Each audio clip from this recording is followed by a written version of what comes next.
What's up, everybody, and welcome to another episode of Ladies Who Bronche, the podcast where we talk about all the things they say is not for the dinner table, but at the brunch table, baby, anything goes. I am your host, Julissa Contreras, and this week I am very excited to have this guest back on, not only because she is wholeheartedly responsible for being a guide for me in my spiritual journey, in my spiritual awakening, and not just from a spiritual practice standpoint, but also from a standpoint of self love in a way that has truly catalyzed my journey and put me in a position to unlock many of the accomplishments that I've been accomplishing since what now 2017, 2018. And so all over all of these years, there's been so much growth and transformation for me personally, but also this individual has just grown so much. And even though they've been on Bronche before, the transformation has been real. And so it is time to bring her back. Vida, who the fuck are you? Thank you for that intro. I was like, okay, I don't want to talk now. I am Vida Valdes. I have been a spiritual practitioner actively working since I was 14 years old. People call me a spiritualist. Some people call me an espiritista, which is basically a psychic medium. I grew up in not really in this, but in this, my grandmother would do things and I automatically knew what she was doing. And she's like, how you know that? I'm like, someone told me. And so I've been doing this for a really long time. Over 35 years I've been doing it. And I have taken a couple years off here and there. I've had children, I've had life issues, health issues, but I am what people call me a spiritual advisor. I like to look at myself as a guide. I'm not healing anybody. I can help you heal, but I'm basically the mirror. You know, I've gone through hell and high water 10 times. People have many labels for me: elder, madrina, mom, wife, daughter, sister, cousin, friend. And I've been able to do this work for a really long time. And I'm grateful that I picked up what my grandmother put down. She did this work in Cuba. She did consultas or readings for people. They were her close friends or the neighbors. And, that was about it. And, she kept it very hush hush, but I was the only one in my family that actually followed through with it. And it was something that I always felt I had. I always thought people had this. But I've come to learn as I grew up that everyone is born intuitive and everyone's born empathetic. So we're all empaths, we're all intuitives. It's just if you pay attention to it or not. And so I'm just a practitioner. I am initiated in several different traditions, but that's neither here nor there. I'm just a soul trying to walk this earth. And I'm just occasionally I help people. Yeah, I would say more than occasionally. You help people. You have a very big community of people who I think what's wonderful about them is not just that they each bring a different flavor, but that together as a community, we really do serve as multiple mirrors for each other in a way that to me is the groundwork of how community is meant to work, right? Like outside of spirituality, I think community is meant to be a space where we can gather and exchange ideas as well as hardships and needs and be able to uplift each other and support each other, but also hold each other accountable. So, Mhm. what I love about the God sibling space is that, and even I am the altar, is that, there are moments where via activities like either the Rebirth retreat or other occasions in which we're able to gather in person, we're able to build a level of rapport where by the time we're in these chats or these digital spaces, we really can keep it real with each other in a way that is more powerful than the way people be scrolling and seeing memes that be like, oh, yeah, that's me, that's me. And it's like, yeah, that's you. And what did we talk about? Are you staying on that track? But also celebrate yourself, keep going, don't forget your Mhm. power. It's such a beautiful community. But really, a lot of us were able to find that practice and vocabulary of support through self love journeys, which for many of us, you led us through. You helped us navigate that. And so I think that you are, yes, a mirror for us, but everything that you built is reflected in the life that you have lived and the things that Yeah. you have gone through. And like, you are a warrior You are a warrior, and I hate to, like, be like, "Oh, wow, people who've had hard lives, like, let's celebrate their strength because like, you have to go through a lot." So it's kind of like, Yeah. yeah, LOL, also kinda wish I didn't have to go through some of that shit. But it really speaks to the phrase that, life is not happening to me, it's happening for me. And I learned that phrase from you. I'd love to hear a little bit more about that concept of life happening for you and not to you. Well, like you said, no one who goes through a hard journey wants to be like, hey, I went through all this shit and be like, woe is me. I'm not saying that there's not a place for people to feel sorry for people or pity or so. And I'm not saying that that's good or bad because a lot of people, they hear specific words and they automatically assign like pity with negative, or that's not here nor there because positive and negative really doesn't exist in the cosmos. So there's that. Who I am now, I realized to get where I am right now and to continue evolving because my path has not slowed down, I had to go through all of this. And what I mean by that is that every horrible thing that happened to me in my human life is what elevated my spiritual life. There's no way I could help people love themselves if I didn't hate myself. There's no way that I can help people get out of volatile situations if I was not in a volatile situation. There would be no way I could help people quit smoking, losing weight, deal with health issues, deal with stress, anxiety, fear, suicide ideations, depression, schizophrenia. Like, if I didn't experience this within me and within my family. So it's people like certain people I talk to or certain family members, they don't like talking about this kind of stuff. I'm very open about it. I've had suicidal ideations. I did attempt suicide twice. That's why I can connect with people who've gone down that road. I've used alcohol as a way to escape. So I know what alcoholism is like. There's just so many different ways and things that I have gone through, and it's not about what happened at that time. It's like these were my own personal initiations. Mhm. And that's why I say it doesn't happen to me, it happens for me. Every downfall and every setback is preparing me for my comeback, is another initiation. And I don't have to get a certification to get that. Like my own personal evolution, my every fucking pain that I've ever experienced in the human trajectory of this three-dimensional world is an initiation. And there's this new thing that I hear everybody like, yeah, I'm doing shadow work. Do you even know what the heck that is? That's never ending. Shadows come to you every fucking day. Like, oh, I've done shadow work. Are you still doing it? Like everybody gets on a trend and think it's a thing, and people don't understand that your evolution comes from your tragedy. Yes. And no one wants to accept that. But no one promised us either that life was going to be easy. So who you been listening to? These people on TikTok, Yeah. Instagram? Because they not telling you the truth. I see so much potential, but potential doesn't mean reality. And I've said that a lot too. So when I say that things don't happen to me, they happen for me, it's because even though I hate what I'm going through right now, whatever specific situation I'm going through, I know it's going to lead me to something greater in the end, because it always has. And my ancestors have never steered me wrong.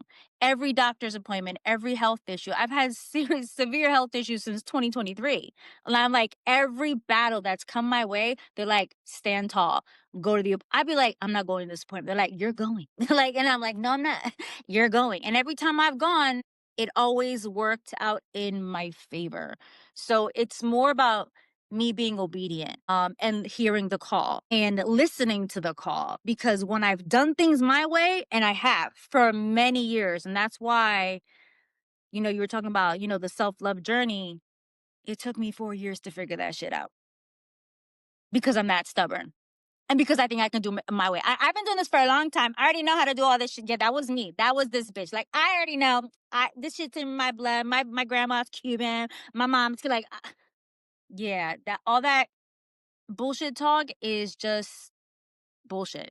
And it catches up to you. It catches up to you, and it drags you. And either you can get dragged Mhm. or you can be like, surrender, which is also very fucking uncomfortable. Incredibly. But surrender is so much easier than getting fucking dragged. Yeah. Yeah. And I did that shit for a long time. Like I could help everybody and their mama. But would I listen to my own advice? Would I listen to my ancestors? No, not one Mhm, bit.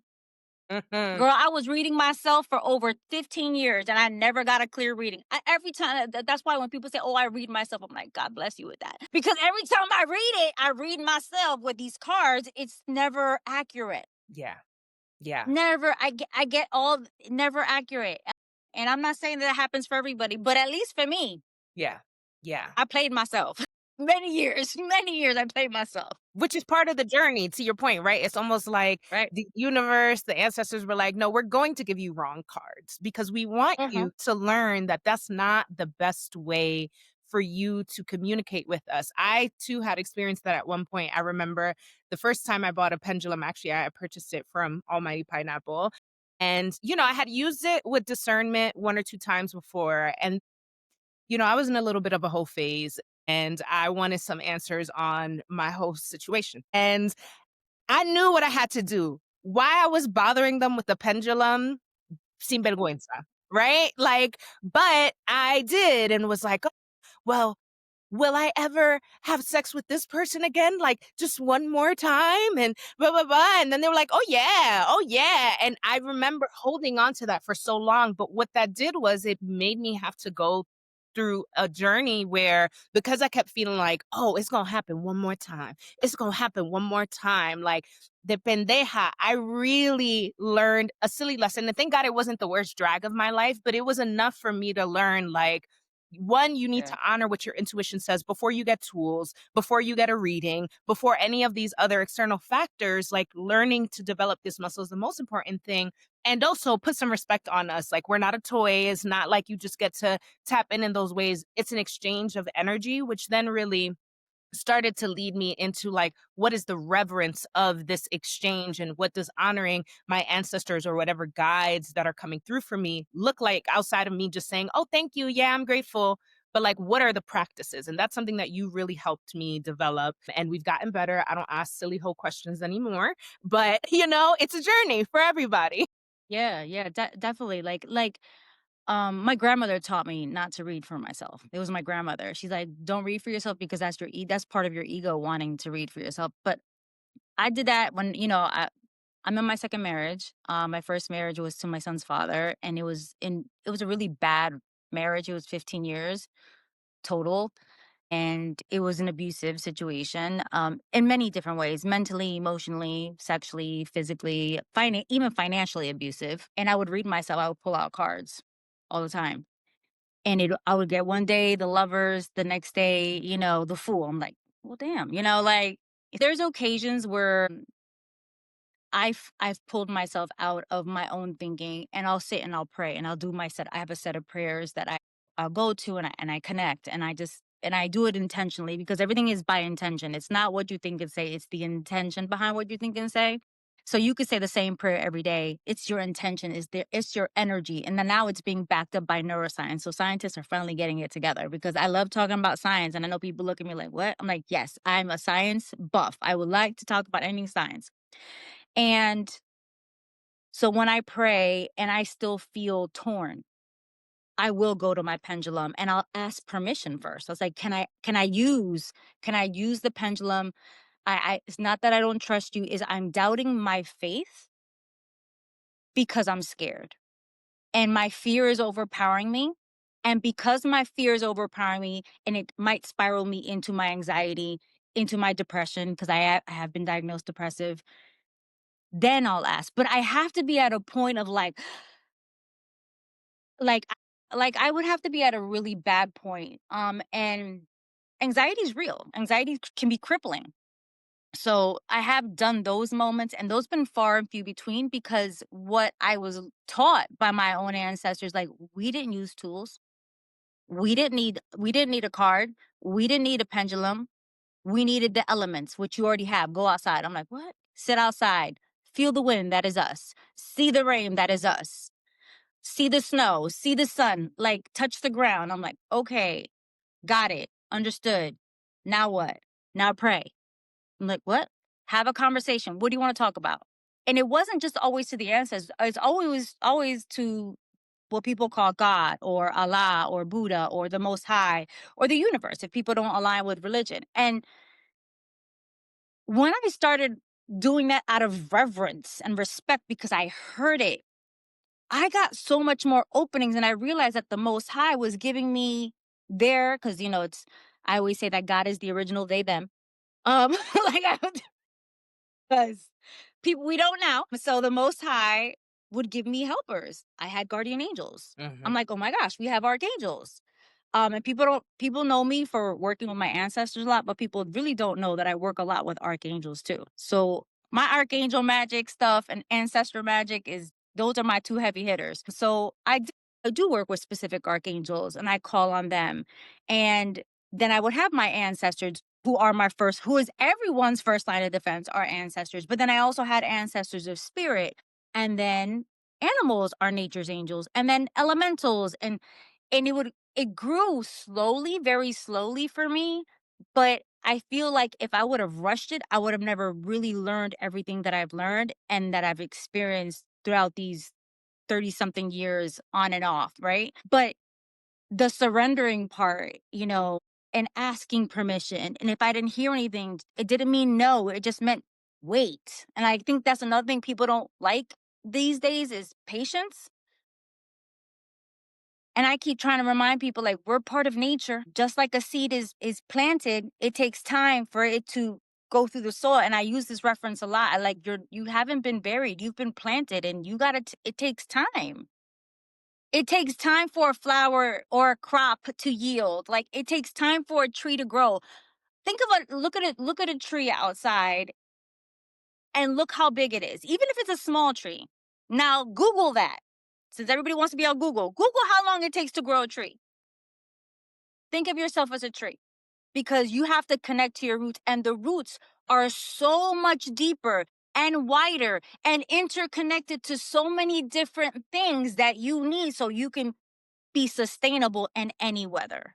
And people don't understand that the underlayer of this human body is just so much more intricate in energy and spirituality, regardless of what you believe in. That's why I say energy or spirituality. That it's just so much more than what you see on the outside. And so many people are so concerned about what people think or when I cared about what people thought about me, when I cared what my family thought about me, when I cared what my mother, my father thought about me, when I cared what my brother thought about me, it took a turn for the worse. And it wasn't a good phase in my life. Like I was like, oh my gosh, like I'm unlovable. They don't get me. Maybe I am crazy. Maybe the voices I'm hearing, something's wrong with me. It does take a lot of how people call it negative situations to realize that you got to count on you because you came in this world by yourself. You're going out by yourself. So why are you can't take none of these people with you? As much as I love my children, as much as I love my mother, as much as I love my partner, my animals, everybody knows I'm infatuated by my dogs. I can't take none of them with me. I got to make sure I'm good. So the relationship that I have to focus on is with me first. And if I'm good, then I can help you out if I want to, Mhm. not by obligation. Because I was raised that I was obligated to take care of everybody else because I was born a specific gender. And I said, fuck that shit. And my family, a lot of my family members don't speak to me on both sides of my family, and that's okay. I'm cool with that because how they say, God got me, God got me. Mhm. And I mean, and it's no hate to them. I love them. I just don't like who they are, and that's okay. And they don't like who I am, and that is perfectly okay. I will still pray for your soul because I love your soul. I just don't like your human exterior, and it can be cool like that. Mhm. Mhm. And people don't realize that you can do that. You can love somebody from a distance, and you don't gotta like them. Yeah, that boundary, right? Which is something that we're gonna talk a bit about later because it came up in the animal medicine that is going to sort of frame our whole conversation. But let's step out of the spiritual spirit and get into the spirit of brunch for a moment, and let's get into our bronche questions. So I want to know. What is your favorite brunch drink and plate? Now, back in the day, I gotta say it was cafe con leche. I am a coffee fanatic. But recently, my body's been craving fresh juices. Like, I don't know why, but lately it's been a mixture between passion fruit, pomegranate, or peach. Like that, some fresh blended fruits, like freshly squeezed fruits. Listen, give me a cup of pomegranate juice. Hello, pomegranate is it's fruit of the gods, and I'm like, yes, I feel like so much more clear when I drink more natural substances, but it has to be freshly squeezed. It can't be like I can't be store bought. And what are you eating? Believe it or not, I am addicted to berries. I live in blueberry capital of the world, swear to God, down in South Jersey now. No more Nueva York. No more Nueva York. But I love me some berries, some fresh picked like we can pick them out here. So some freshly picked blueberries with, some whipped cream.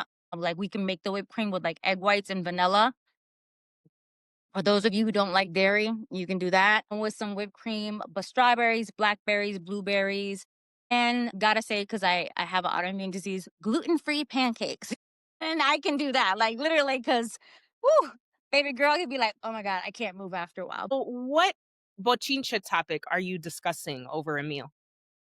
Oh my gosh. Probably what my kids are up to. Like literally, like my kids. So my husband and I, we have 5 kids combined. So we are a blended family. Usually it's always about the oldest or the youngest, but we have 3 in the middle. So we're always it was usually we're talking about the kids, what they got going on. Our oldest is 28. Our youngest is Littles, who's 17, who's going to be 18 by the end of the year and is already driving. So I'm like, Yes. that's been like the topic. I'm like, oh my God, they got a car. Like, oh my God, like, college, they just, I was just blown away last week. I was just told that they're going for their PhD.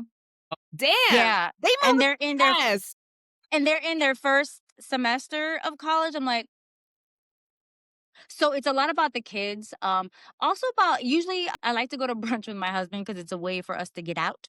Like get out the house because we have a big house and lots of people here. So we usually talk about that or talk about like our next travel plans. We used to talk about family members because it would come up like, guess who reached out to me? They're like, we'll do that, but usually it's about our kids or about what we desire. Like we talk a lot about our goals, like either our health goals, our travel goals, my work goals, like with what I want to do with the business, what he wants to do with his business.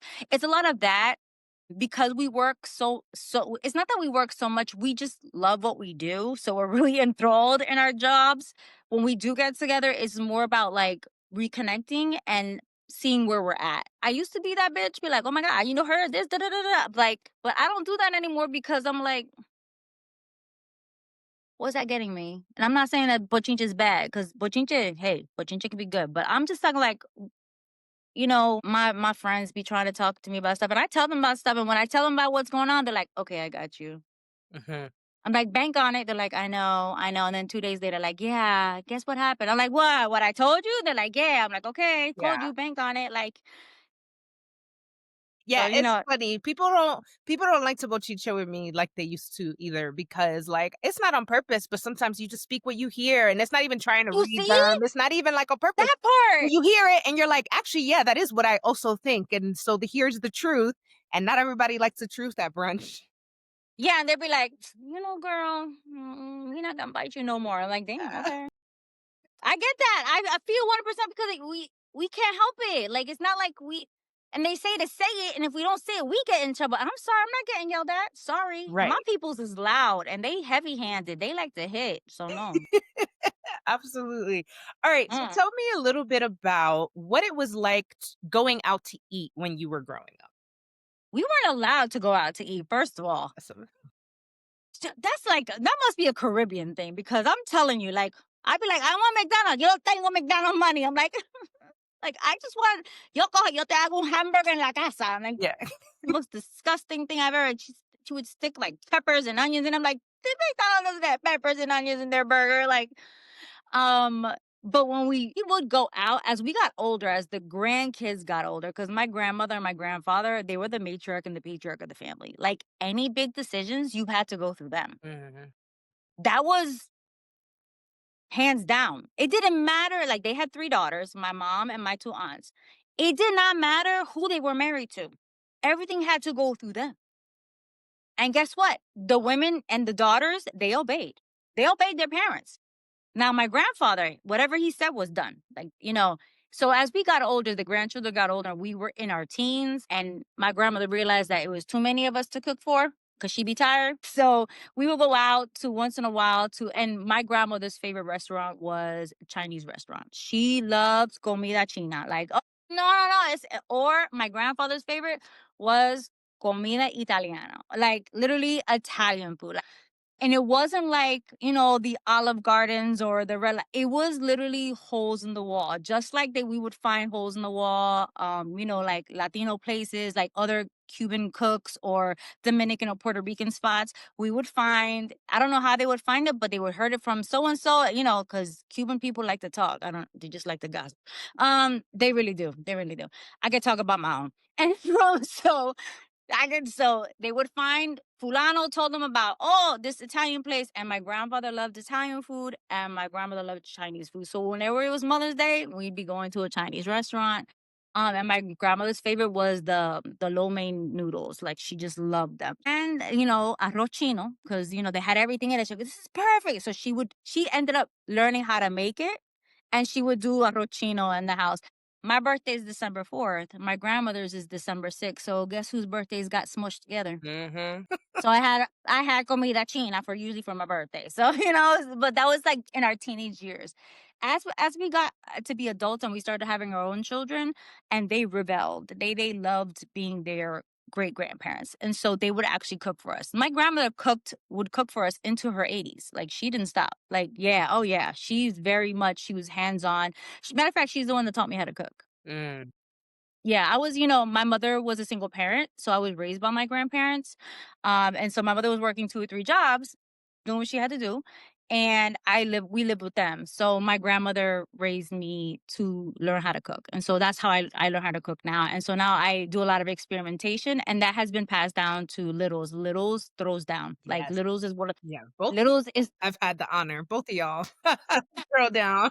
little throws down. Cooking is very heavy in our house. Like even still till now. Like even my husband cooks. Like he'll cook. Or my son. My son started throwing down. I'm like, well, hello. But as an adult, I would have to say I have to go with Italian food. Yeah. The Italian food is Oh, just yeah. like authentic Italian food. And out here, I did not realize there's a huge Italian influence in South Jersey. These original family owned, like 4 or 5 generations deep, the food is just like you can tell, like literally from Italy. I'm like, okay, you got this. Like I've never had food like I've had food out here. Like it's just like it's insane. I love that. I love that. We love Italian food over here as well. Shout outs to the Italians. I love that. So let us move into our cheers section where we shout out dope people or brands doing dope shit.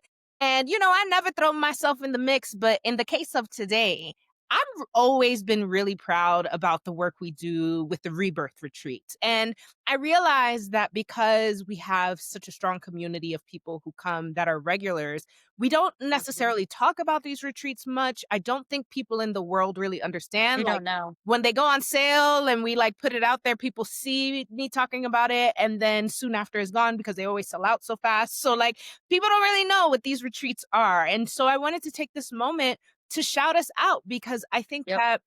that for those who don't know, this started because I felt very strongly that Vida needed to do a retreat. That's how it started. I felt very strongly about it. We were on, I believe it was a community reading. And at the end, sometimes we stay after and we chat a little bit. And somehow the conversation got to like, what are other things? We were talking about how we think that Vida is like a Dumbledore and should figure out how to build a Hogwarts, right? And like we were joking, ha ha ha. And then I was like, but you know what? Actually, like a retreat, because retreats have been something that I have helped curate and and operate since like 2012. I started with doing retreats for adolescents around different topics, whether that was sexual health, financial literacy, leadership training, facilitation training, right? So I would do that for years. And I always loved it so much. And so when I grew into adulthood, I didn't really have many spaces where I could do like go over a retreats. It was mostly like, oh, okay, we're going to do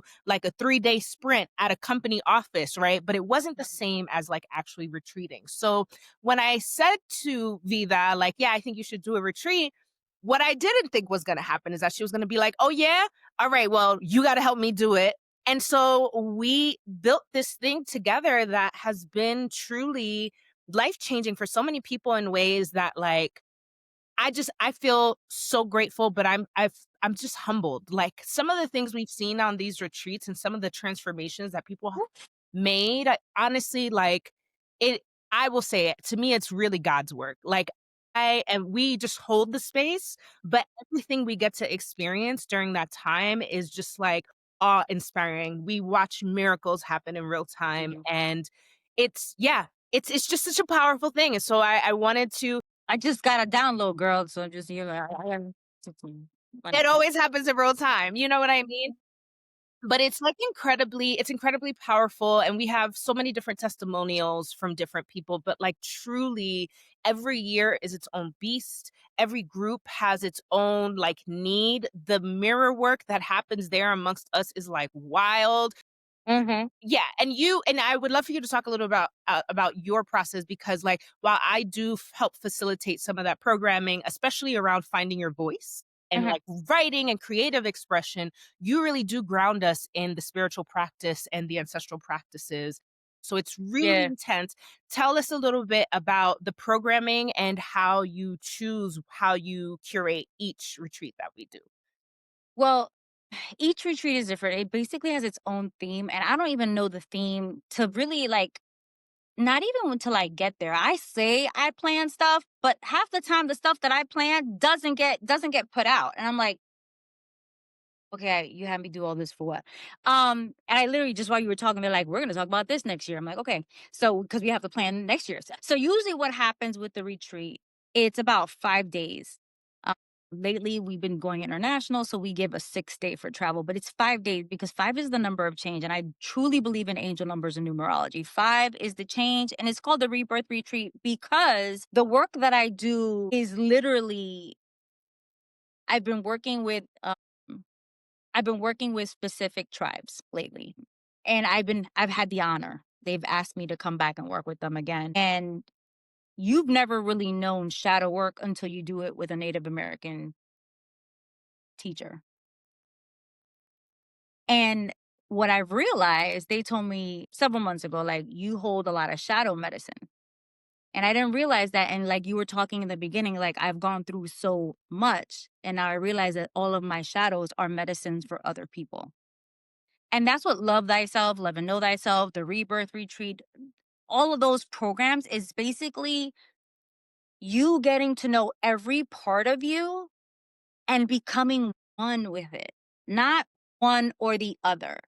And the programming for Love Thyself and the programming for the Rebirth Retreat is always the same. We start with the ancestors because the ancestors are always connected to you, regardless if you like them in human time or not. They still your ancestors. Now, we can go off of a tangent, but your ancestors of blood and your ancestors of spirit are always with you. They are your first line of defense. Usually, when someone passes, you'll have a dream that they passed, or you have a dream after they passed, and that becomes your spiritual awakening. It's always someone you know that has crossed, and you've had some type of interaction, whether dream or prophecy, or someone stops you in the street and says, hey, so and so said this. That usually begins our spiritual transformation for many of us, not all, and I know that. Rebirth retreat, we start with the ancestors. It's always starting with the ancestors because we want them to guide you home, back to you. And sometimes that means peeling off layers that you thought you needed to do for other people when you actually had to do it for yourself first. Like being overextended with our children, being overextended with our parents, with our siblings, our nieces, our nephew, being overextended with your career, Mm. which is a big one, being overextended with fear of money and relationships. Like, it's a lot. And so the programming for that, you're very vital to that because you get to open people up in a different way. Sometimes people don't want to talk, so it's easier for them to write. So Julissa is there every fucking year and always doing some shit. And like, I don't like the shit she puts me through because I have to do it too. I'm like, God damn. Like, I told her last year, like, why am I writing this? Like, I was so pissed. I was like, it was uncomfortable, but it's necessary. We even had a North Node workshop last year, like this year, for astrology. So more astrology is coming, and more things are coming. Like, I literally just got a cha-ching. Like, okay, we're gonna put that in there too. So the programming is more about, we're picking a space that we feel called to, that we feel aligned to, that has enough space for all of us. Because it's usually about, it never fails, is 11 people. For some reason, it's been 11. Programming is always some meditations to get you settled because there's a lot of energy around us. So we want to call the ancestors in first and foremost as our first session because we want them to ground you, that you're safe, that you're protected, and that the people that are here might flip or might flip on you. You're like, they're kind of off, and you don't have no idea why they're off because something in you triggers them. We've had a lot of that throughout the years. Like, so and so triggered the shit out of me, and so triggered the shit out of her.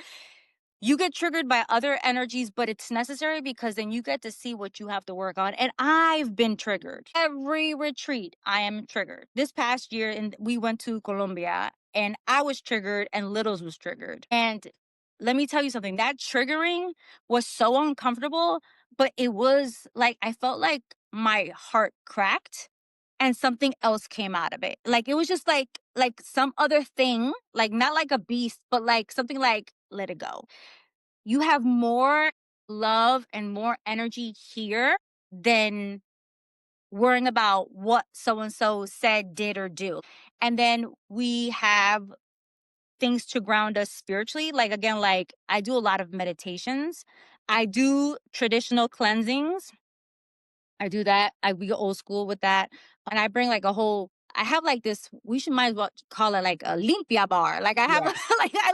like, I literally bring like all my colonials, all my waters, and my oils too. And then, like, wipe yourself down, clean yourself, because other people's energy, like, literally, I come prepared. I bring everybody notebooks. I bring everybody pens.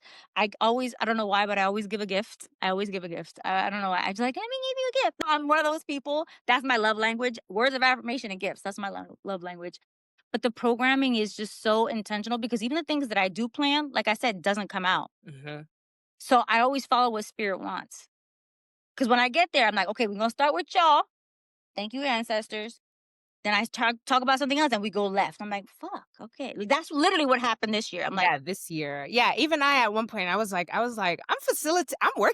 like, why am I working this retreat? Like, things kept coming up, which for me was uncomfortable just in the space of like, I honor and revere the decades of experience that you have doing what you do. And so I have this thing, that I'm still working through with people's power dynamics where I'm like, oh, I'm not worthy, or like what can I possibly say in the presence of somebody mhm, who's been doing this for decades and decades.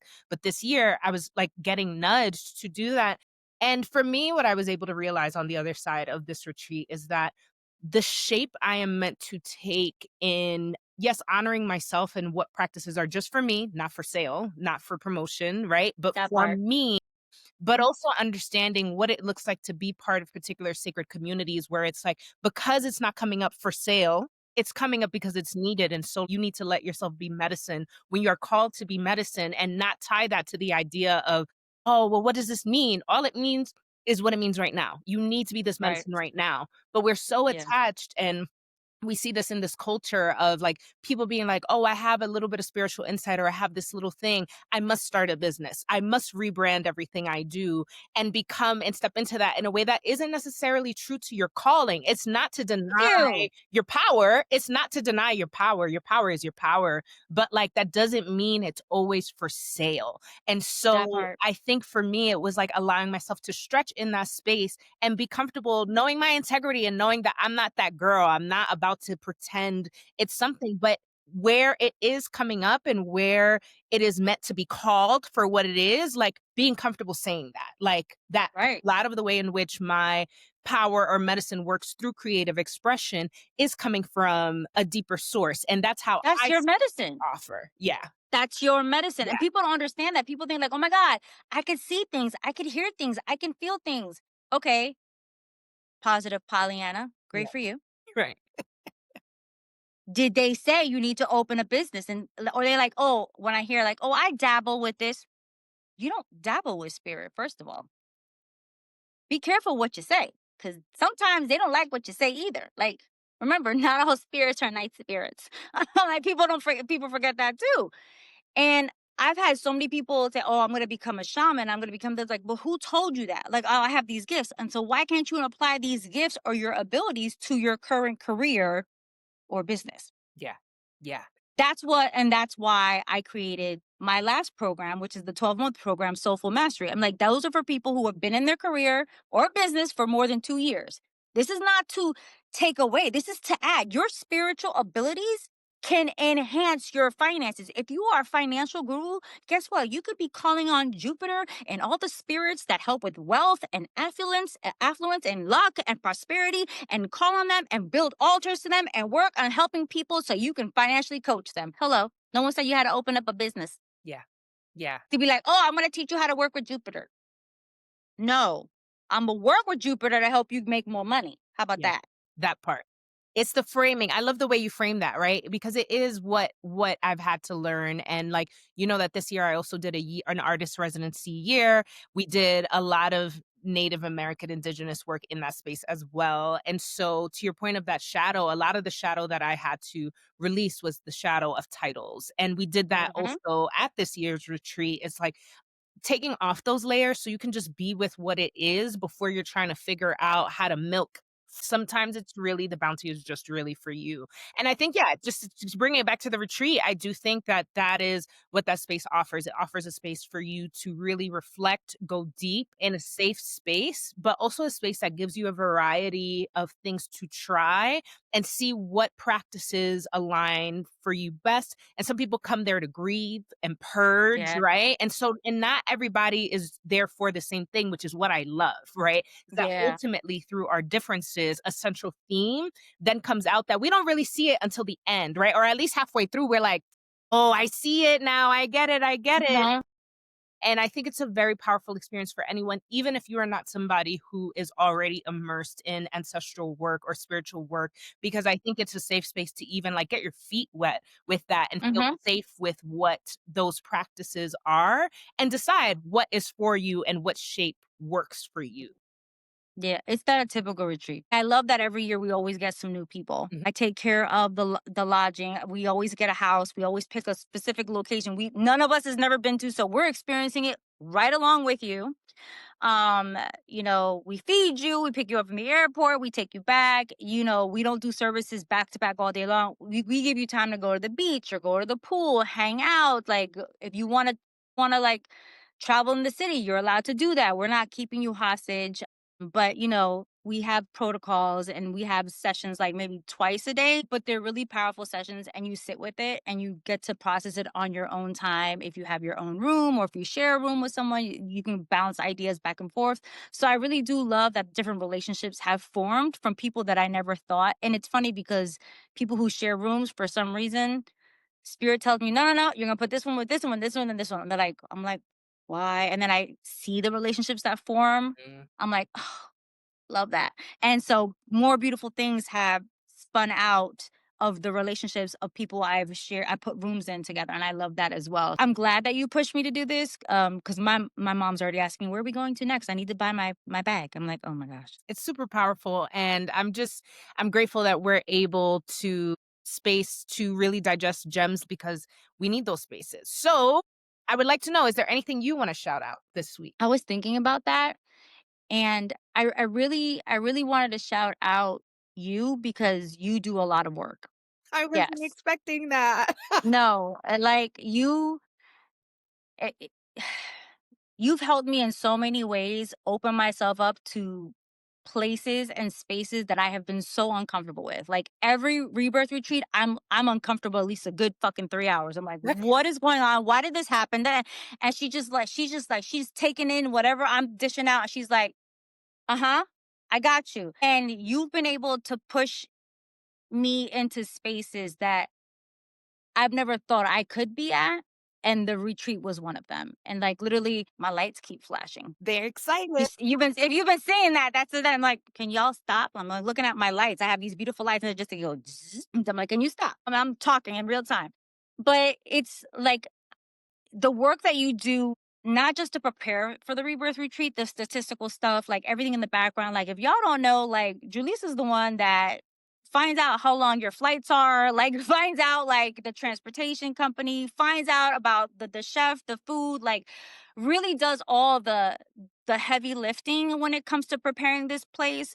But the work that she does during the retreat, that just has made me see myself in a different way that I never thought was possible. And it's allowed me to step into more of a teacher role, which I never thought I would be. And now like I teach all the fucking time, which is crazy to me. I'm like, I suck as a teacher and I just talk shit. And then, but again, everyone's like, oh my God, where's the next class? I'm like, okay, I got it. So I want to say thank you to you because I believe in giving people flowers while we're here. I want to give you your flowers. Like again, like y'all don't know, she pushed me to do something I was not ready to do. I did fight it. I fought it for a long time. I'm like, no, no, no, no. Come on. Every community reading. And then she would be hitting me on the side, like, so what are you thinking? I'm like, literally, that's how my face was like, no, I'm not doing this shit. I'm not doing this shit. I don't do retreats. I don't do none of that. And you're like, you can do this. We can get this done. And we fucking got it done. And our first retreat was in Arizona. Uh, Hot as hell. But so interesting. I almost got stung by a fucking scorpion. All but again, rebirth. Like literally, we had crows. Rebirth. The cactus is another rebirth plant medicine. Then we went to Puerto Rico, and then we went to Costa Rica. Oh my gosh, that was woo! that one kicked my ass. Ghostbusters. Well, yeah, no, and then Colombia. Colombia was a different animal for me. Colombia was very silent. Like I felt like we were being stalked. And the crazy thing is, like, I'll just say this real quick. I won't forget the fucking vultures. The vultures followed us we had vultures sitting on top of the house. Vultures were constantly following us. When we left the house, we saw vultures in the city. When we came back, the vultures were literally sitting on top of the house. We're like, oh my God. The vultures were real. And that's powerful representation because again, vultures represent death. So a lot of things was dying in us energetically, spiritually, emotionally, and physically. We had people purging, like going to the bathroom and vomiting. Like it was no joke. But I just feel like, I want to say thank you because you see a lot as well and you hear a lot as well. And you're still able to navigate and crack us open even harder. Like what she gives us these prompts, y'all. Like I'm like, And I'm they're like, just these are just proud. and I'm like, why you just stabbed me in the heart? Like shit. Like you made me remember shit when I was 5 years old. Like, like it's just but I've always told you your words are your medicine. Writing is your medicine. I said it before, I say it again. You are the work. Mm-hmm. So, if anything, like if there's a testimony about what I've done in this world, you're an example of it. And seriously, like seriously, You so that's a much. big one. Thank you so much. No, truly, it's been a hell of a journey, and I even think that that's a great transition into the Tuta Loca which is appreciation versus appropriation of religious practices in general. And I'll even start by saying, I think being somebody who grew up in a Seventh-day Adventist household, even though I was not baptized in the religion, right? There was this rigid sort of pathway of what that is, what you do, what you don't do. And so for me, I've never been one to be like, oh, yeah, I'm just going to claim something because I know I'm like, if I'm claiming the thing, there must be a bunch of rules or a system around that thing.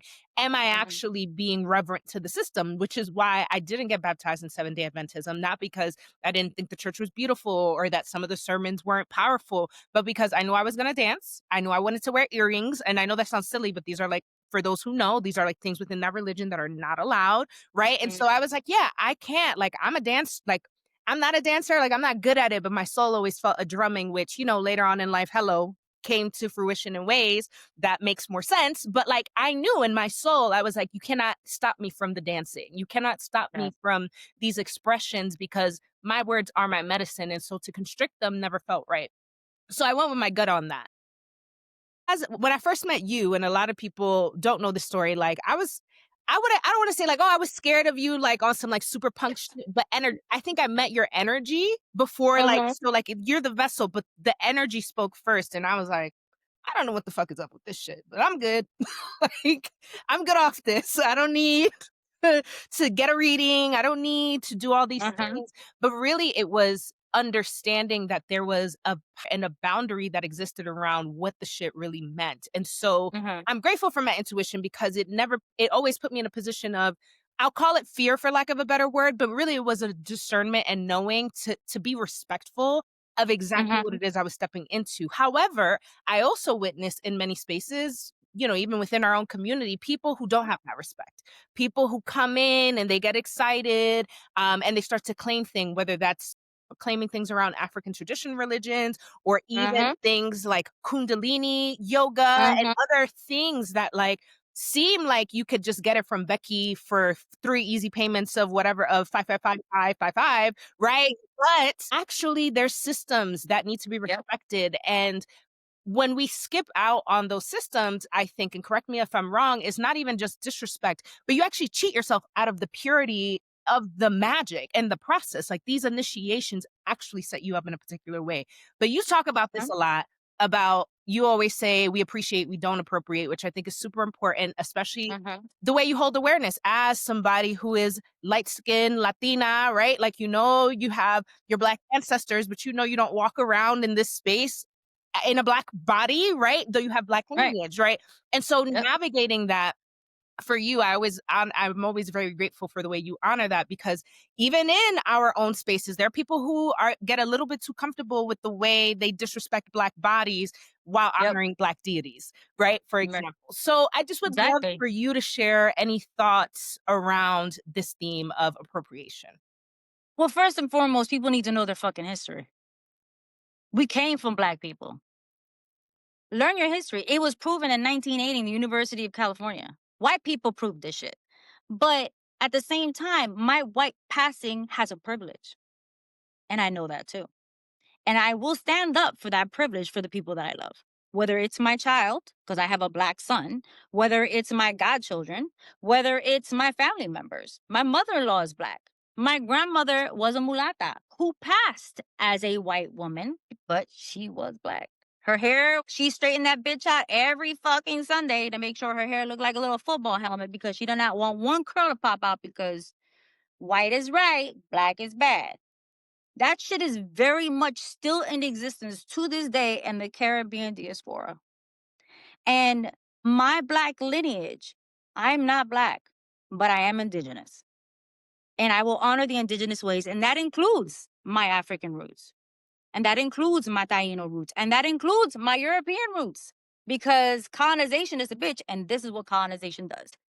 There's nothing wrong with you learning about practices, but you claiming something, you are appropriating. You are taking something that my ancestors had to hide from for years. For years, because Santeria, La Regla de Ocha, that was created. That's an Afro Cuban religion that was done in secret to keep a practice alive.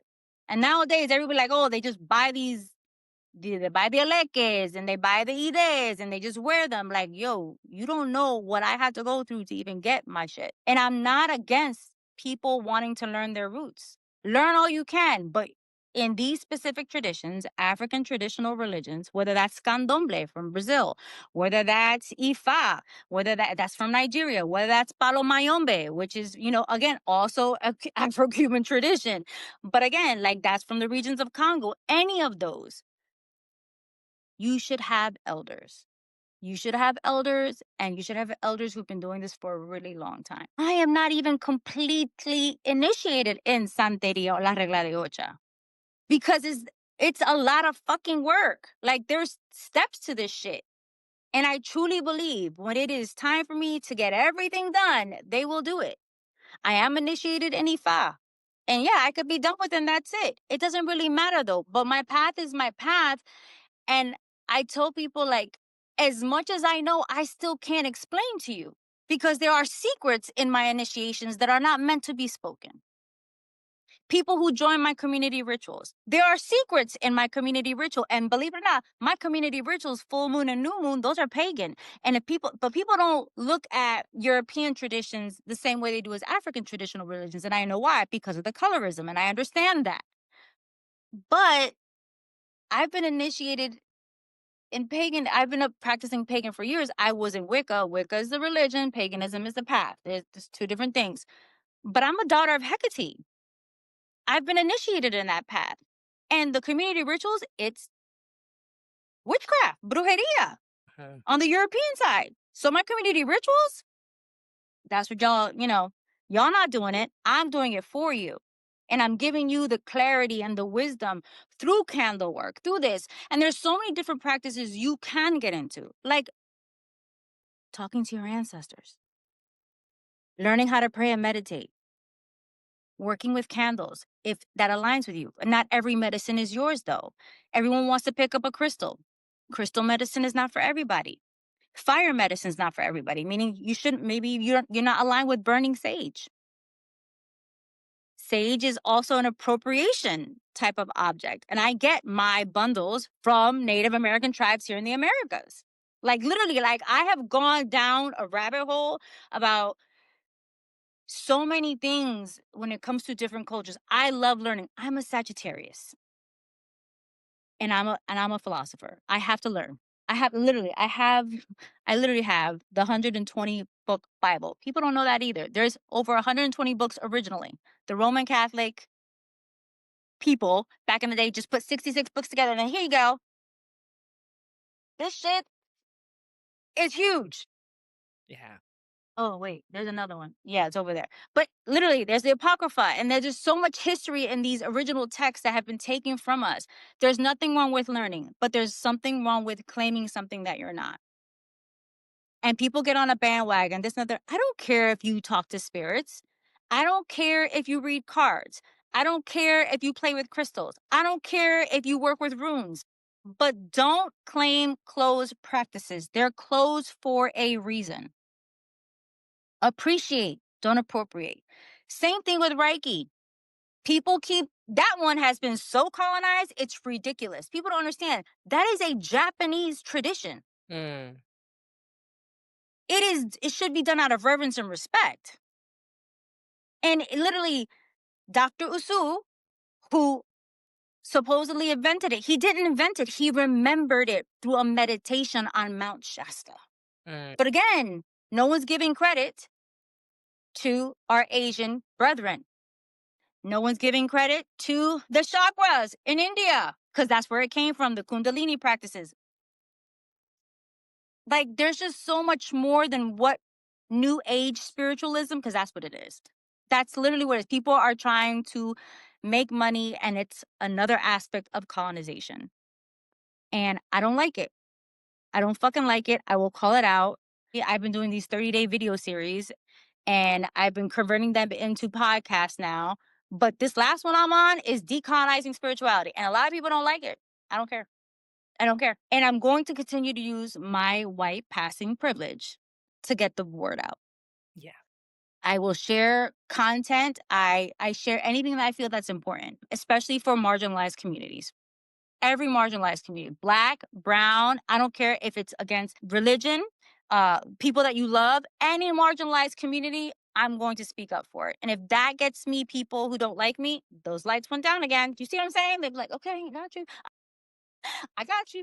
And I'm going to continue to stand up for marginalized communities. Like, if that means I have to stand in front of you to stop a bullet, I'm gonna stop that bullet. That's my purpose. My purpose is to bring light to people, and my purpose is to awaken people. If people don't like that, well, guess what? I'm here to wake people up. First, take care of you, fill your cup, and then you figure out what you got to do. What you need help with that? I got you. Yeah. Let's do that. Yeah.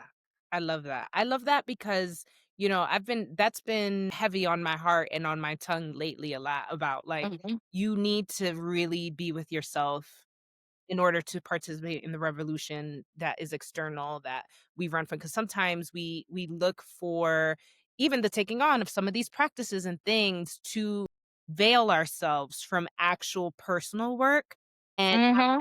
of like, oh, but I can do this, or I can do this Reiki station, I can lead this, I can do that.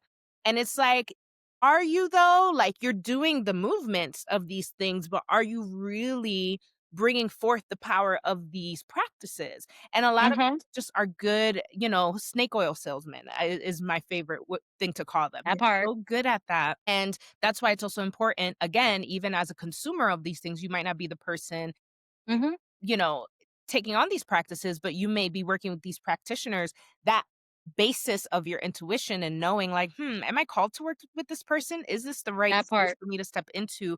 Is also super important because again, the same way the pendulum was giving me the wrong whole direction because it wanted me to learn something, they'll let you work with these practitioners and get yourself into some shit in order to wake you up and be like, good, you learned your lesson. All right, now let's steer you back into the direction of what's really for you. That And part. a lot of people just get caught up in the politics of it and don't want to hear that maybe they are not called to something or Right. that a particular practice you're not supposed to just get it, or somebody's supposed to say, yeah, I'm going to initiate you in this, no problem. Like that there's actual protocol, and people don't like protocol. Humans don't like protocol, they like control. So, That part. That part. And just to be clear, because I am initiated in specific traditions, I don't do anything religious in any of my services or my retreats. Right or wrong? mhm. Yep. Yep. Yep. Because that's my initiations for my those practices, that's for my soul, not for you. And people don't understand that. What I've been initiated under is for me. It has nothing to do, I don't do any when it comes to traditions. Nope. Sorry, not here. You need a religious person in a specific tradition, I'll refer you. But I don't do that work.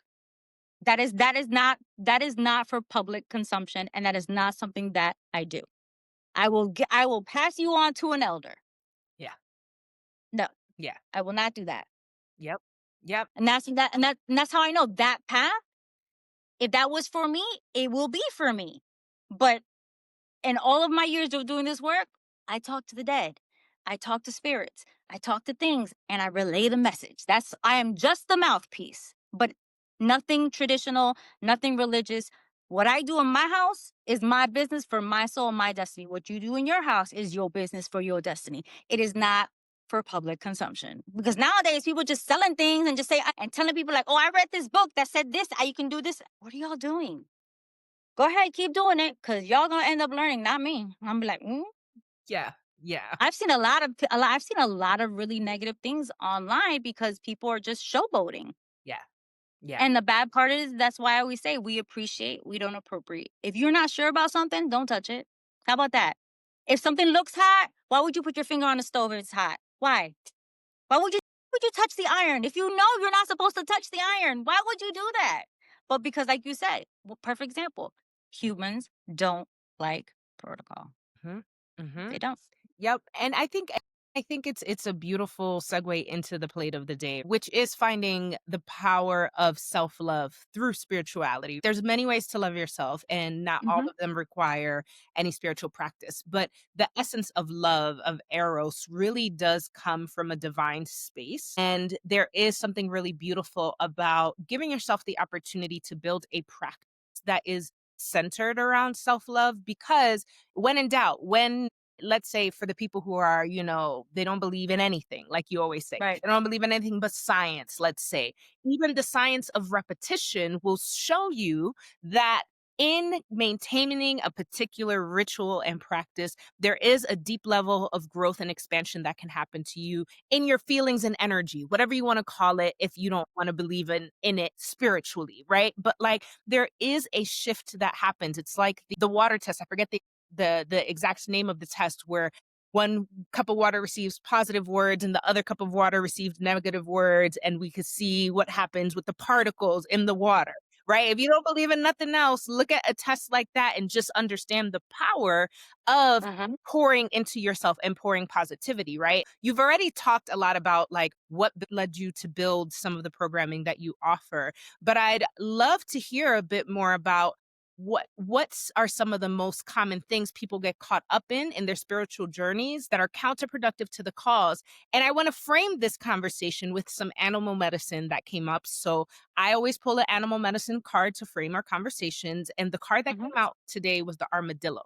And the armadillo speaks of boundaries. And not only does it speak of boundaries, it really asks us to investigate. Am I honoring time for my personal joy? Am I being treated like a doormat? Why am I always a yes person? And why do I get upset when I get taken for granted, but then show up and do the same shit again? First of all, you have a whole boundary boot camp that folks should definitely check out. You talk about boundaries, you teach workshops about boundaries. So this is not unfamiliar territory for you whatsoever. So, in this framework of boundaries, tell us a little bit about some of the common things that people get caught up in their spiritual journeys that are really counterproductive. I mean, a lot of Yeah. programming. People get really caught up like, no, but I have to do this for my husband. I have to do this for my mother. I have to do this for my children. Like they're constantly fighting against, they'll come to me for assistance. And I'm like, but why aren't you taking care of yourself? No, because I have to do this. And no, because they always give me like 10 million excuses as to why they don't carve out 5 minutes for themselves. And I'm like, the first thing I really talk about, I'm like, you need to start establishing a practice just for you, whether that's prayer, whether that's meditation, whether that's listening to your intuition. And again, for those energetic folks, you can call that conversation, contemplation, integration. It's the same thing, just a different label. Like, I don't care how you frame it. People are like, no, but I have this deadline for work, or I got to take my kids to this and the third, or I'm a single parent. I get it. But if you can go online and see my videos for 5 minutes, you can go offline and close that bathroom door and cry into your towel and ask the universe to give you a sign. And then all of a sudden, you keep seeing the same video pop up or whatever, or a song comes on and it talks about loving yourself or setting a boundary. Like the signs are always there. You just choose not to see them because as I like to say, some of my folks, I love my communities, but some of my folks, they want a signier sign. Hmm. They're like, oh, I want a sign. They see like 111. They're like, okay, another sign. Like, no, no, no. That was the sign. Like that, as simple as it was, that came right in front of you. It's 111. Like that was the sign. And we're always getting messages. Your divine team, whether you believe in them or not, we all have a set of spirits, a set of elements, a set of medicines, a set of animals, a set of things that you're constantly gravitated to and are constantly walking with you, whether you believe it or not. And you all have ancestors. That is proven by blood. You all have ancestors. You have ancestors, legions of ancestors that walk with you. You are always protected. Now, if you don't feel that you're protected, well, you need to start changing your mindset. So I always tell people, like, start with a practice, just 5 minutes to yourself. If that's crying, then cry. If that's journaling, then journal. If that's praying, then praying. If that's conversation, then conversate. I don't care what it is you choose to do, but start carving time out for yourself because when you do, that is you placing a boundaries. And I like to say, boundaries are my besties. Yes. I am a pro at saying no. No is my favorite word. No is a full sentence. Que no? No. No. Y no. And I'll keep saying it. Why? Because every time I've bent over backwards, I've sacrificed my dreams, my goal, them lights. Like, Yep. hello. Every time I've sacrificed my dreams, my goals, my aspirations for everybody else, I'm the one that gets hurt over and over and over again. These individuals that you're constantly bending over backwards and sacrificing everything for are still going to do what the fuck they want to do, and you're still going to get stuck Mhm. doing shit for them. And then, or my favorite line is like, but I just want them to be happy. Well, guess what? They're happy and you're still miserable. How's that working out? Yeah. No. They're like, no, when they're happy, then I'm happy. How's that? That don't, 2 + 2 = 5 in that one because you missed something. There should be 2 + 2 + 1 = 5. You just like, you skipping a step, boo. What about you? Like, you should be happy too if your family's happy. But you should be serving them from a full cup, not a half a cup. that part. That part. Yeah, and a lot of people don't yeah, a lot of people really struggle. That to me is also tied into, like, some of that identity shedding work that we were talking about earlier. Mhm. People do not feel like they can be the model citizen if they are not showing up in a particular way, the model mother, the model worker, and we have to, like, let go of these models because we are following them, but we didn't build them, and so it's not always one size fits all. So I think to Of your course. right, like, getting caught up in our programming really does block us, and hey, like, grace, right? Because struggle with it, like, struggle with shedding the identity. I know for Yeah. me, and a lot of the work that we've done together, like, I'm stubborn. Like, I have a really hard time letting go of things not going a certain way, but especially not being understood. Like, I don't understand why people don't understand certain things. I'm like, "Why does the world not see the way see itself the way I see it?" Like, duh, and Right. that constant, like, frustration and desire to make people see things the way I see them as opposed to just standing in what I see and allowing the world to witness me and perhaps learn something rather than me trying to force that into them has been really it's been one of the bigger parts of my programming that I also still struggle with, right? Yeah. And sometimes when we hold on to some of these layers in identity, we also it's counterproductive because it doesn't allow for us to shed that layer and then see something deeper that is actually the problem, right? It's like how they say the wheel of emotions that you shared with me, right? Like oftentimes anger is actually hurt and pain and not just Yeah. anger. And so there's a lot of ways that we rage ourselves through life without going deeper and softening into the other aspects that is where our true transformation and healing is sitting. Mhm. And so I think, even for that, like, what would you say are the right reasons or the wrong reasons to pursue spirituality in the name of self love or in the name of anything else? Like, when we get catapulted into spiritual journeys, like, Right. and I put air quotes right or wrong because there's no right or wrong. It's just what's for you Right. and what's not for you. But, like, Exactly. what might you say with your years of experience on that? I always tell people that we are spiritual beings or energetic beings, however you align, science or spirituality, having a human experience. But again, people don't understand it's the human experience that raises your energy or raises your spirituality. Like it's your human trajectory that teaches you what you should be going through, what you should not be going through. And whether that's going through a difficult relationship, whether that's, having a hard time with family members, whatever that is, it's going to take you somewhere that you're not ready to go. No one is ready to go into a battle. No warrior gets geared up and says, "Okay, I'm ready to go." They say that so everybody else can follow through. But even generals and captains are scared shitless when they're telling their troops we're about to fight. No one walks into battle courageous. We are courageous by the acts that we do, but no one walks into a battle with courage. We're courageous when we're fighting. So when you start fighting for yourself, you become the courage. You become the warrior. You become your self advocate.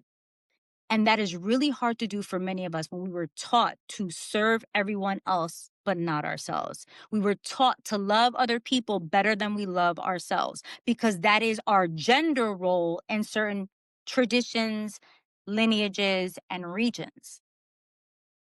And that's the problem. It's breaking out of that conditioning. It's breaking out of those traditional roles that do not align with you, but you continue to do it because like I always hear this from my clients, but that's all I know. Well, how is that working for you though? Like if this is all you know, why won't you do something different?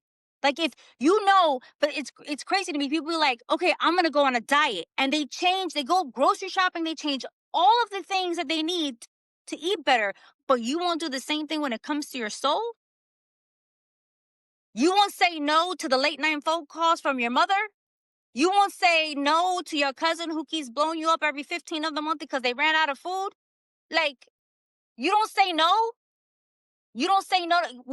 And I tell people like this, it's not about being mean. It's about when you say no to them, you're saying yes to you. And when is the last time you chose you?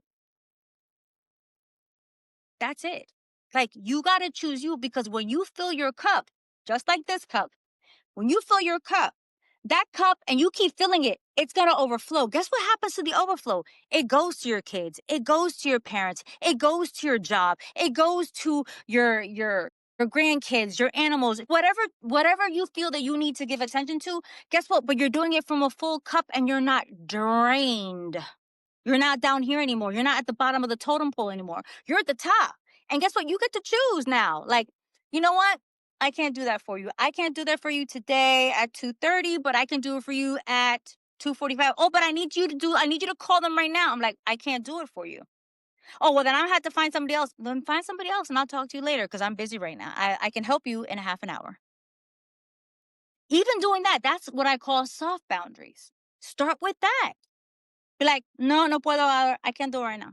But I can do it tomorrow. But tomorrow's gonna be too late. I'm like, I can't help you. I have my own deadlines to take care of.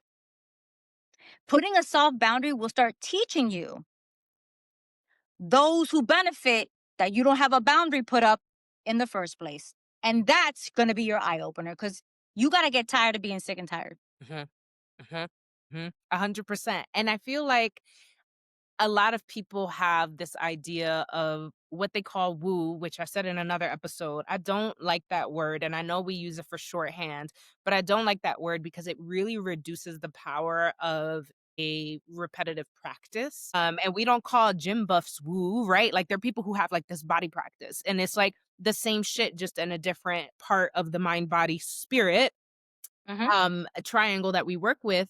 And I feel like a lot of people have it wrong that once they go on this journey of serving themselves and loving themselves, that they're going to lose everything in a way that is bad. And I would offer you do lose a lot.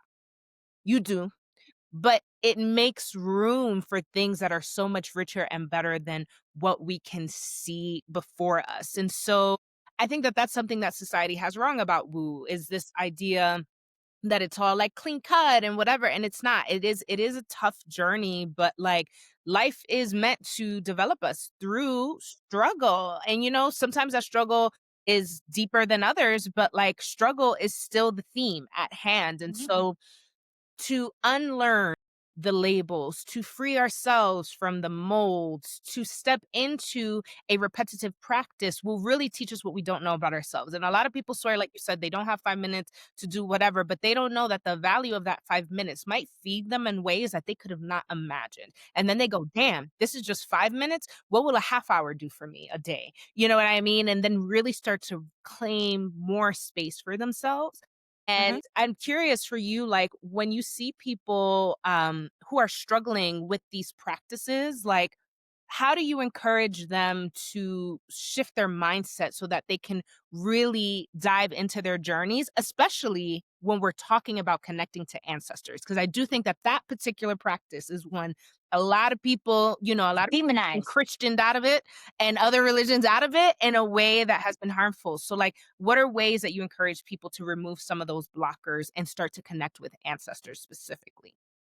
Well, a lot of people do come to me because someone passed away. Mhm. And so they want to hear from them. I'm like, this is not Burger King. You can't have it your way. It's not like, oh, excuse me, hello. Like, no, it's not like, the seances they have in movies that they call on somebody. It's not like Ghost, with Whoopi Goldberg and Practice Swayze. Like, that's not how this works. First of all, if they've crossed over, they are also on their journey.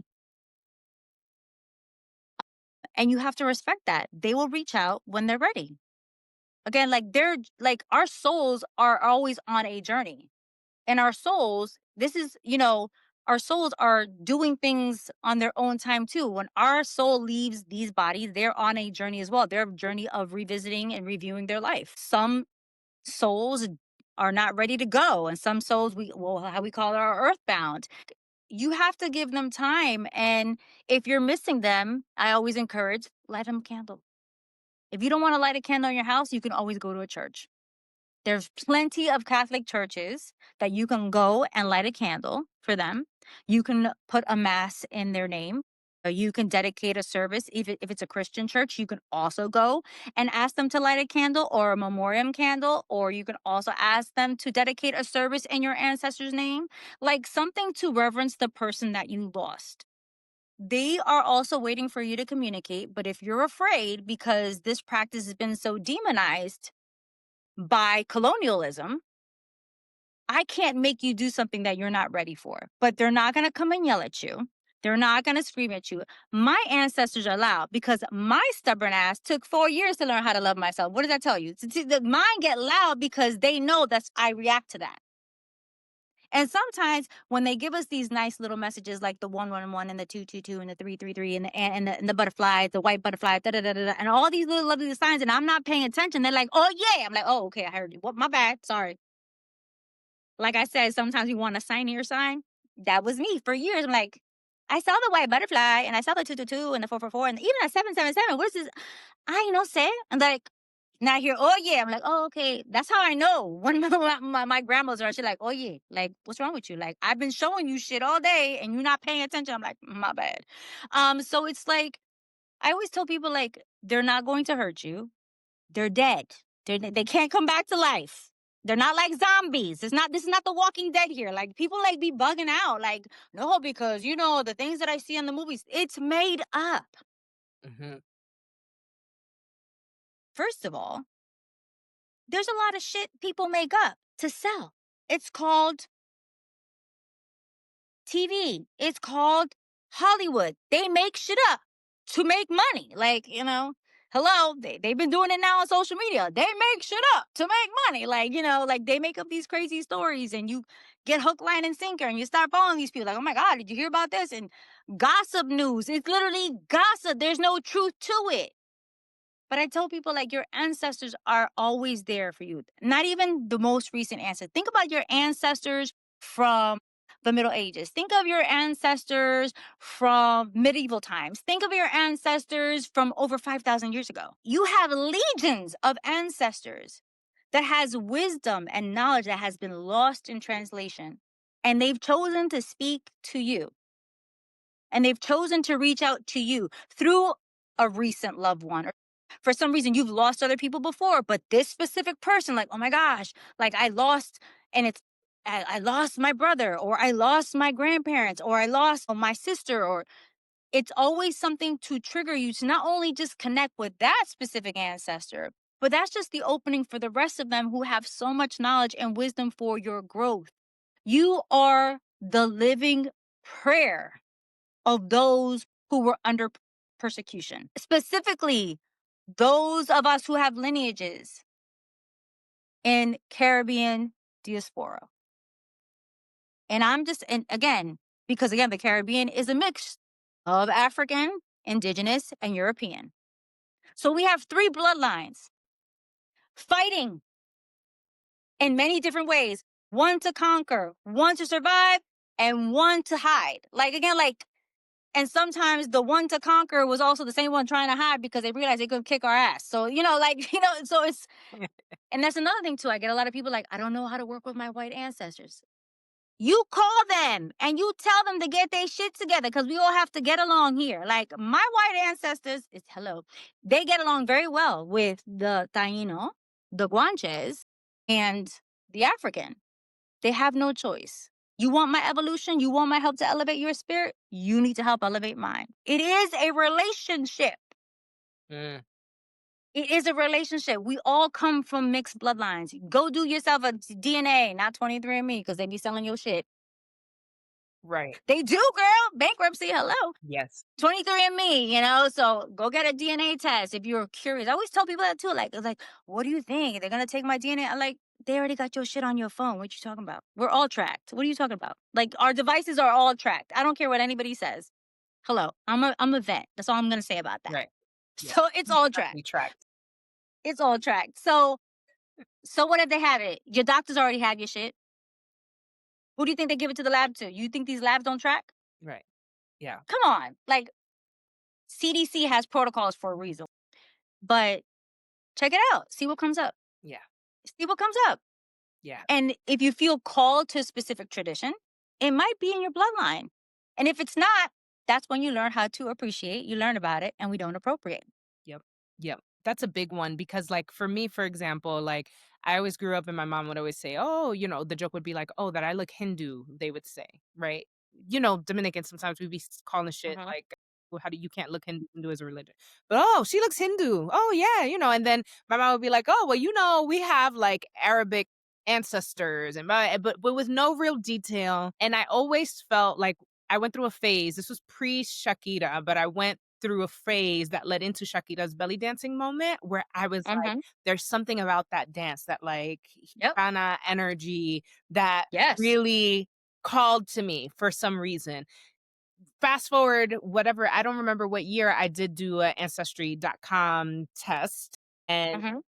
we finally figured out it wasn't just some Arabic country. It's like somewhere between or Lebanon, modern day Syria, and like we have ancestors and it's not even that far removed. It was my mom's great grandfather, right? So like not that far at all. And seeing like the high percentage and me being like, whoa, that's really cool. It makes sense how there were certain things that called to me naturally in my soul and maybe in some of our features from my mother's side. But that didn't put me on a ramp where I was like, okay, well now suddenly I'm Syrian or Lebanese and so I'm going to take it all in and I'm going to because I wasn't raised in the culture, Right. that doesn't mean I don't first of all, I got mad love for it and respect those people Yeah. on it, but, like, that's not who I've come to be in this lifetime in the version of what people label Syrian Lebanese people as, and so, for me, the movement has been whenever because those ancestors have spoken up and have come up, Oh, yeah. right? In spaces and in ways where it's like, "Oh, wow, like, there's a royalty to you." There is, like, like, they like silk and like really Mhm. rich. Like there's something about I don't know. We're working on it, but there's something really rich about the way Mhm. that they show up. And so I honor the parts of our lineage that they come and bring to me. But I have not been called or nudged to like Of go course. off and search and create a whole new identity based on this piece of information that I have. Mhm. Same here. Like my shit keeps coming up with Egypt. I'm like, no wonder I want to go to Egypt. But I'm not sitting here and trying to be no damn Egyptian. No, I will appreciate. I will research.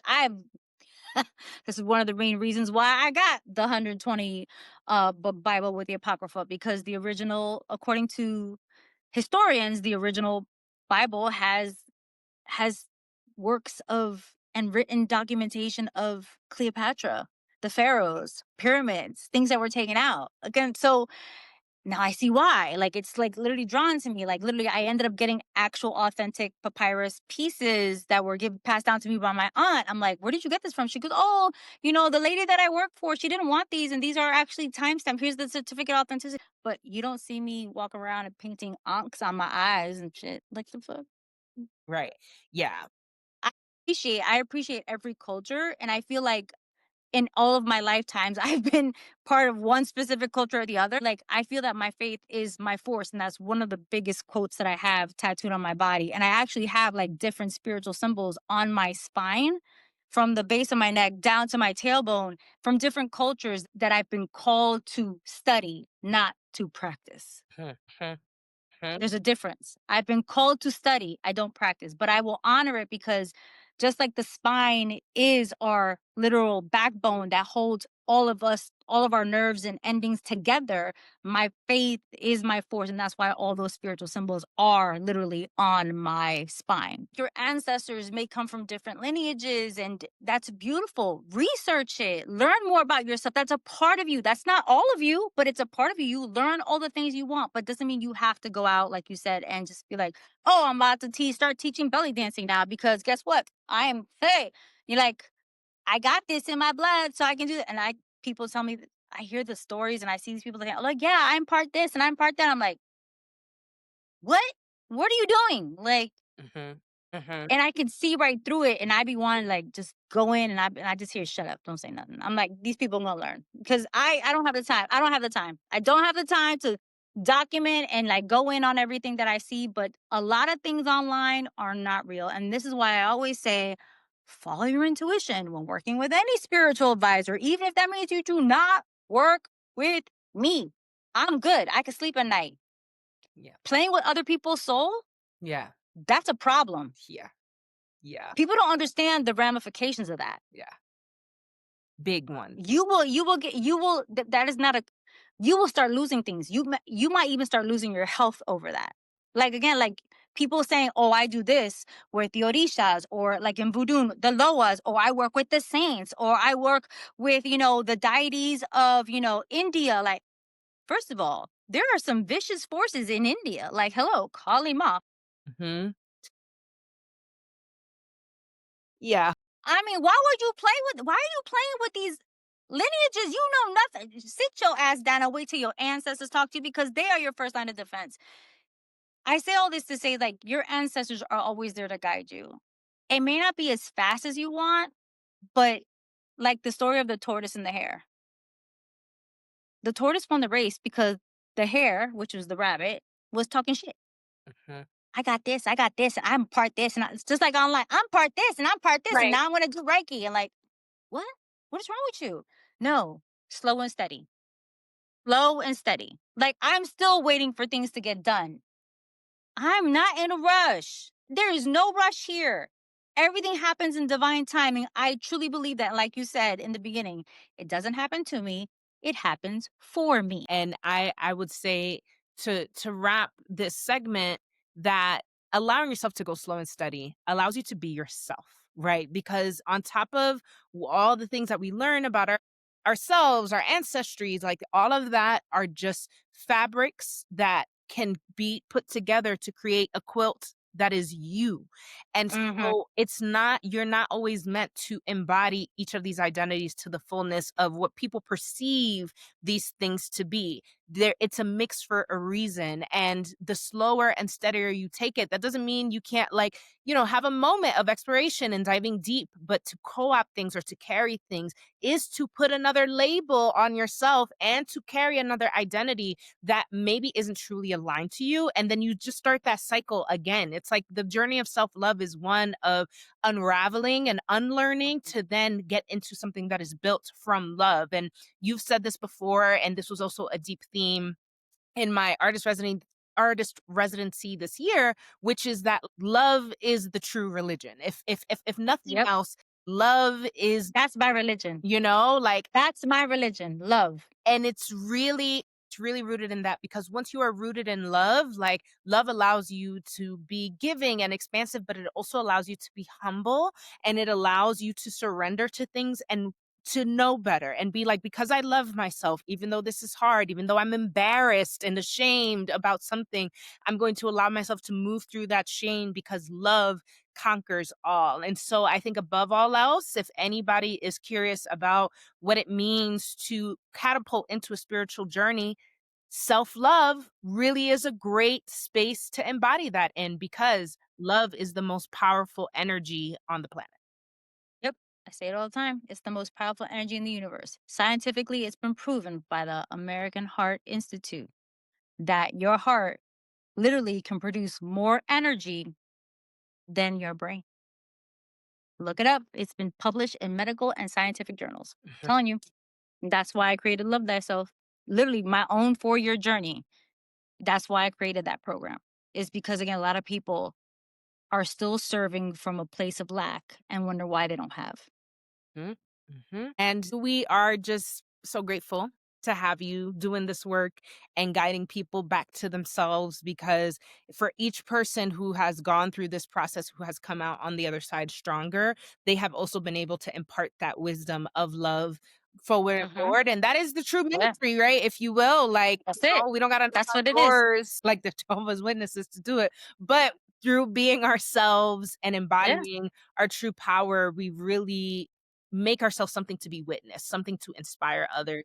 And that is all we're ever meant to do, is to be witnessed, but also be ourselves and love ourselves for who we are. So thank you so, so much for My being with pleasure. us here today and coming back to the Bronche table to grace us with more knowledge. Tell us any special shout outs you have, any work you have coming up, and how can we follow and support you?